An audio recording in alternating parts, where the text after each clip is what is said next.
we are standing right on the precipice of absolute destruction. Seriously, a multiversal collapse isn't just some random cosmic accident or a bad day in the timeline. It is a meticulously orchestrated nightmare. Today, I am going to break down exactly how these worlds are falling apart, piece by piece. We are going to map out Dr. Doom's terrifying, god-tier master plan to steal the power of the cosmos itself.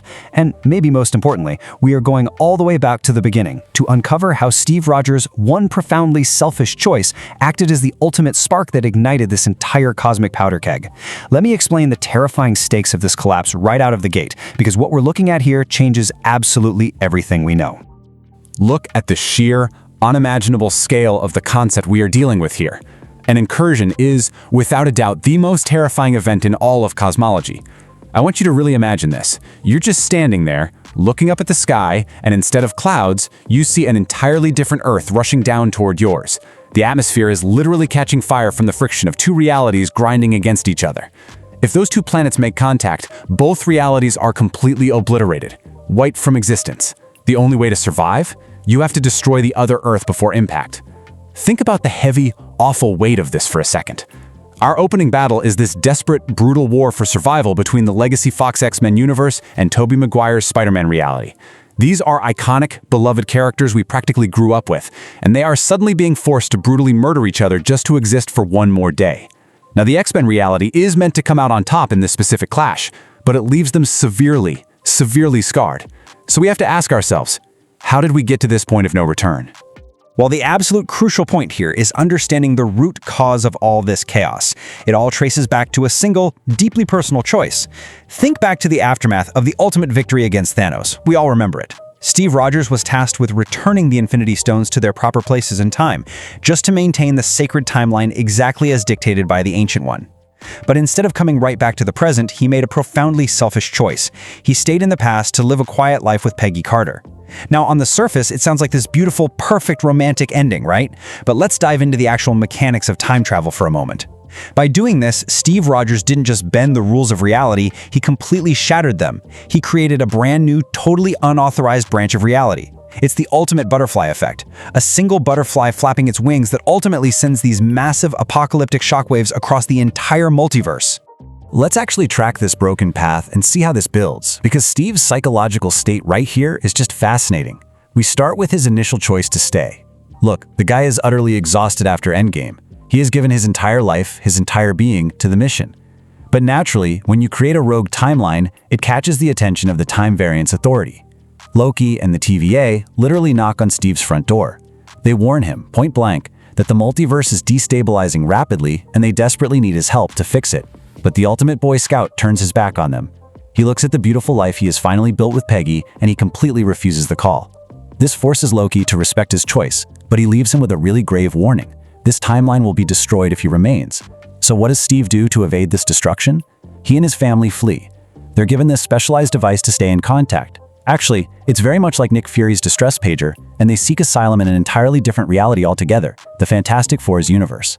Here, they actually manage to spend years living quietly, under the radar, and their child grows up. But as we know, you cannot run from cosmic consequences forever. And this brings us to the exact moment those consequences finally catch up. I want you to imagine the chilling sensory details of this scene. Sirens are absolutely blaring throughout the massive Baxter building. Reed Richards and his family have just returned from a mission. They're running their standard multiversal scans, only to discover a massive dark anomaly. Someone is on their world who absolutely fundamentally should not be there. It's Dr. Doom. You can see the horrifying realization just set in on Reed's face. Because this anomaly has breached their reality, their world is now firmly locked into an impending incursion. Its fate is entirely sealed. In a state of sheer, unadulterated panic, the Fantastic Four locate Steve Rogers and his family, load them into a rocket ship, and launch them into the void. They're desperately trying to flee to the primary 616 timeline to somehow find a solution before their adopted universe completely collapses into ash around them. So as this unprecedented crisis bleeds into the primary reality, and that rocket escapes the destruction, we see this desperate unification of heroes. And why do they gather in Wakanda? Well, because it is arguably the absolute most secure, technologically advanced location left on a dying Earth. I really want to paint a picture of this visually striking meeting for you. The heroes arrive, but this isn't your standard Avengers compound boardroom gathering. Not at all. We see Namor seated on his massive, intimidating jawbone throne, and right behind him is this towering, impossible wall of water. Namor has literally parted the seas, Moses style, to create a dry, secure space for this emergency summit near the ancient pyramids of his hidden kingdom, Talokan. The atmosphere in this room is just dense with tension. You have the smartest minds and the greatest warriors in existence gathering together because the sky is literally falling on top of them. Meanwhile, we need to understand what is happening over in the X-Men's reality, because their world becomes the tragic main stage for this impending multiversal war. It is ground zero. The visual we get here is absolutely haunting. We see the iconic Xavier's School for Gifted Youngsters sign, but it's lying completely shattered in a pile of rubble. And just above it, Professor X is staring out the window, his face completely paralyzed with genuine, deep-seated terror. Think about what Charles Xavier is experiencing telepathically in this exact moment. With his mind, he can hear the screams of billions of people crying out in total unison as these massive, pulsing red incursion flames streak across the sky. The threat has physically breached their atmosphere, and for a telepath, the psychic toll of feeling an entire planet realize it's about to die is simply unimaginable. Amidst all this devastating rubble, we really focus in on Scott Summers, Cyclops. Now played again by James Marsden, and he is sporting this beautifully comic-accurate suit. It looks incredible. But beyond just the costume, I want to dive deep into his emotional state here. We witness him unleashing a devastating, full-power optic blast straight up, one that creates this giant, searing X in the air. But you have to listen to the scream that accompanies it. There is pure, raw, unfiltered pain behind his actions.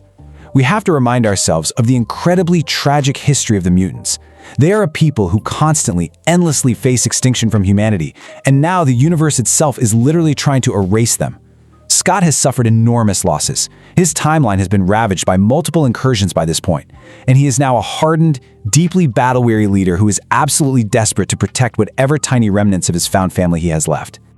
Let's dive into the sheer scale of the multiversal chaos that erupts the second these worlds physically collide. It's an absolute cross-franchise free-for-all. Picture the chaotic battles erupting everywhere around us. We have Channing Tatum's Gambit wielding his glowing purple kinetic staff, suddenly going head-to-head in brutal combat with Shang-Chi, who is fully armed with the legendary 10 Rings.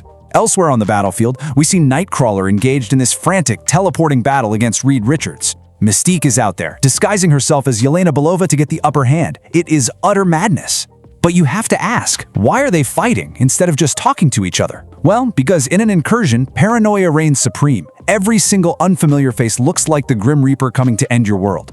You have two separate realities filled with heroes who don't know each other and certainly don't trust each other, desperately fighting for their own survival in a massive, confusing war zone. So how in the world do we stop these heroes from just completely killing each other before the real villain even arrives? The answer lies entirely in Monica Rambeau. Remember, she has been stranded in the X-Men's universe for quite some time now. I want to explain her unique and absolutely critical role here. She acts as the lone peacekeeper on the board. When the primary 616 Avengers arrive, the heavily guarded, paranoid mutants immediately view them as invaders. They think they are the source of the incursion. But Monica is different. Monica can perceive the electromagnetic spectrum. She might actually be the only person on that battlefield who can see the multiversal bleed happening in real time. This gives her the authority and the literal vision to step right into the middle of this explosive battlefield and convince the X-Men that the Avengers are not the enemy here. And she has to do this quickly, because the real enemy is already making his move. Let me dramatically reveal Dr. Doom's sinister tactical genius on this battlefield. See, Doom doesn't just show up to fight. He orchestrates absolute psychological terror. He recognizes the deep-seated trauma of the mutant universe, and he actively weaponizes their greatest historical nightmare against them. We have to emphasize the incredibly twisted irony here. Doom hacks into and completely possesses the Sentinels. He takes these towering, terrifying machines, which are the ultimate symbol of human hatred and mutant genocide, and he repurposes them. He uses them as his own personal gigantic Doombots to systematically decimate the X-Men right on their own school grounds. It highlights a level of cruelty and tactical brilliance that is absolutely vital to understanding his massive threat level. While we're talking about Doom, let's analyze the brilliant creative decision behind his actual presentation here. Look, we all know Robert Downey Jr. is the man beneath the armor. It's the worst-kept secret in the world. But the narrative beautifully respects the long comic legacy of Dr. Doom by keeping him entirely masked. It's the shadow of the mask that carries all the weight in these scenes. They aren't just relying on cheap nostalgia bait. They are meticulously building Victor Von Doom as an autonomous, utterly terrifying entity. By keeping his face hidden, they are building this masterstroke of suspense for the audience, and they're planting a massive ticking time bomb for the Avengers. The Avengers have no idea that this monster tearing their world apart wears the exact face of their greatest fallen hero, Tony Stark. The story is brilliantly saving that immense emotional devastation for the absolute perfect, crucial moment. The sheer oppressive aura of doom brings even gods to their knees. Let that sink in for a moment. We see Thor, crouched entirely alone in a dark, ruined forest, praying desperately to Odin. His voice is incredibly heavy with a paralyzing dread. I really want you to contrast this deep fear with Thor's past arrogance. This is a god who cheerfully fought Searcher. He confidently took on Thanos toe-to-toe. Yet right here, right now, he just whispers into the dark, "They're going to need a miracle." Thor realizes that this enemy entirely eclipses absolutely anyone he has ever faced in his thousands of years of life. His sheer paralyzing terror is the ultimate metric we have for understanding Dr. Doom's unimaginable power. And I will break down exactly why Thor is so terrified. We get this shocking, totally defining moment of sheer godlike physical dominance from Dr. Doom. Thor swings Stormbreaker. This is the weapon forged in the heart of a dying star, right? The axe that actually overpowered the full Infinity Gauntlet. He swings it with absolutely all of his might. And Doom? He casually catches the blade of the axe with a single hand. He literally catches it between his fingers without even breaking a sweat. Imagine the massive booming shockwave, followed by this dead, deafening silence as that legendary weapon is stopped cold by a single metal gauntlet. It directly mirrors Thor's ultimate failure against Thanos back in Infinity War, but the stakes here are unimaginably higher. In one fluid, effortless motion, we instantly understand that Victor Von Doom is operating on an entirely different tier of reality. So how does he do it? Let me immerse you in the dense, fascinating lore of exactly how Doom achieves this godlike status. This isn't just a magic trick, it's a grand, cosmic heist, and we need to break it down step by step. First, you have the Beyonders. These are omnipotent entities that exist completely outside the multiverse. They look at all of reality as a fun little experiment, and they've simply decided it's time to destroy it. To do this, they plant a tremendously powerful being called Molecule Man on every single Earth in the multiverse. Think of them as multiversal kinetic bombs, intended to detonate all at the same time and wipe out all of existence. But Doom discovers this plan. He takes on the mantle of Robum Oddale, the Great Destroyer. Over years of grueling, dangerous multiversal travel, he builds a vast cult and hunts down these Molecule Men one by one. And in a stroke of absolute mad genius, he hurls an army of them right back at the Beyonders. Doom literally steals the power of the gods. And with that infinite stolen cosmic power, as all realities collapse into white light around him, he stitches together the surviving fragments to forge his own massive patchwork quilt of dead realities, Battleworld. He isn't just a villain anymore. He is the emperor of absolutely all that remains. Yet, amidst this overwhelming darkness and the literal collapse of the entire multiverse, we get a shocking moment of hope, and frankly, immense confusion. Out of nowhere, we hear the unmistakable voice of Chris Evans saying, "Hey pal." We see an old man Steve Rogers, complete with an overgrown Infinity War-style beard. But here is the massive kicker. He casually reaches out and catches Mjolnir, proving he is still every bit as worthy as he was back in Endgame. His sudden appearance completely bends our entire understanding of time travel in this universe. How is he here? How did Old Man Steve survive the total destruction of his adopted Fantastic Four universe? Does the fact that he can still catch Mjolnir prove that his selfish choice in Endgame didn't actually strip him of his worthiness after all? And most importantly, can his older, wiser self offer the crucial wisdom needed to fix the very timeline he originally broke? As we pull back and look at the grand tapestry of this entire multiversal war, I want to tie this epic together by analyzing its overarching thematic core. Because beneath all the cosmic battles, the magic, and the colliding planets, this is profoundly a story about parenthood. It's about parents who are willing to move or even destroy entire worlds for their children. We see it with Steve fleeing timelines just to protect his kid. We see it with Reed and Sue Richards launching their family into the chaotic void. We see it with Thor raising love. And incredibly, we even see it in Dr. Doom. There's a massive striking mural depicting Doom and his mother, or perhaps his lost wife and child. We have to ask, is he truly just a megalomaniacal villain who wants to rule? Or is his entire godlike crusade simply the tragic, twisted motivation of a grieving father with infinite power, desperately trying to resurrect the family he lost? And that brings us to our final, lingering thought for today. A deeply poetic, devastating gut punch of a realization. We look back to the man who was always the unwavering moral compass of the universe. Did Steve Rogers' desperate quest for a happy ending, his singular choice to go back in time, break the established rules, and create a quiet family life with Peggy Carter, act as the very spark that doomed the multiverse? Was Captain America's one singular moment of selfishness the actual catalyst for the end of everything? Just let that sink in.